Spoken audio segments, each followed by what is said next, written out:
Oula. Où il a pu se faire mal, Stefan Edberg, et apparemment il s'est fait mal.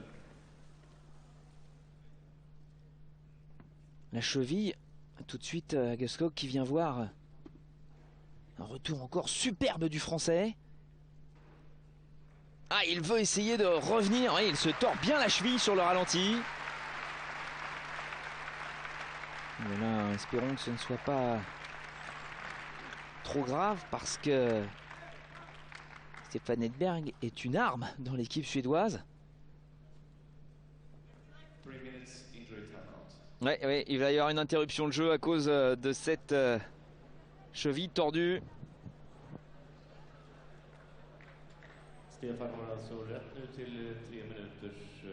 Voilà, 3 minutes ont été demandées pour certainement mettre un gros strapping autour de cette cheville. On l'a bien vu sur la ralenti, on va le revoir là.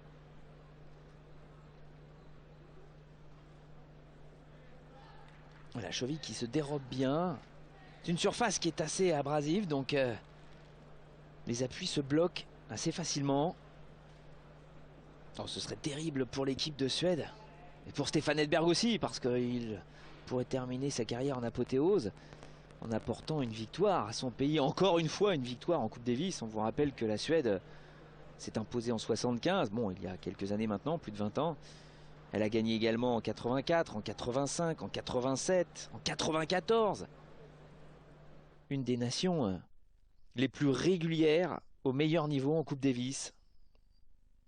Notamment de 1983 à 1989. Elle a tous les ans été au moins en finale. 7 années durant, impressionnant. Et Cédric Pioline qui sagement a remis son survêtement parce qu'il fait vraiment très frais dans cette salle de Malmö. On vous rappelle que Stefan Edberg avait déjà eu pas mal de soucis au niveau de son dos à cause de son service qu'il avait bien gêné pendant sa carrière. Là, il y a eu le poignet. Normalement, il aurait dû se faire opérer au cours de cette saison 96, mais enfin, il a décidé de reporter cette opération après, bien sûr, avoir pris sa retraite.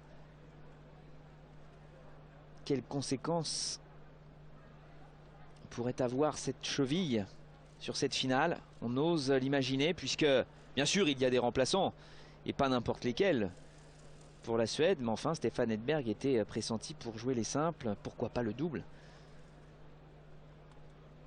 Ouais, c'est quand même un gros strapping. Il reste encore 1 minute. On va le savoir tout de suite quand il va reprendre le jeu.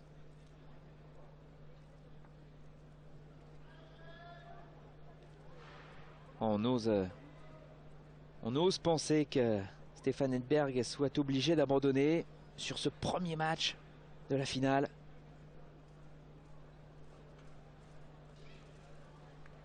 Stefan Edberg qui a quand même été, on va le souligner parce qu'on espère qu'il ne va pas être gêné, qui a été pendant 10 ans parmi les 5 premiers mondiaux. Ça a commencé en 85, 5e place mondiale.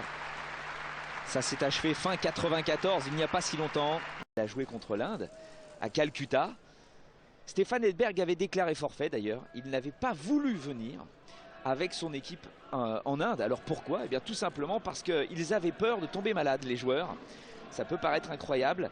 Et dans leur bagage, l'équipe de Suède avait emmené 1000 litres d'eau, de la soupe de myrtille et d'églantier, plusieurs kilos de pâtes, sans oublier un médecin et un responsable de la sécurité. Tout cela pour passer un bon week-end en Inde et essayer surtout de s'imposer dans ce quart de finale de la Coupe Davis. Ils avaient gagné finalement, puisqu'ils avaient joué sur gazon, ils avaient battu l'Inde 5-0, mais c'était avec Thomas Enqvist et Jonas Björkman. Björkman qui avait joué avec Kulti en double. D'ailleurs, il y a pas mal de remplaçants dans cette équipe de Suède, mais on n'espère pas pour Stefan Edberg qu'il termine sa carrière sur cette fausse note, sur cette blessure.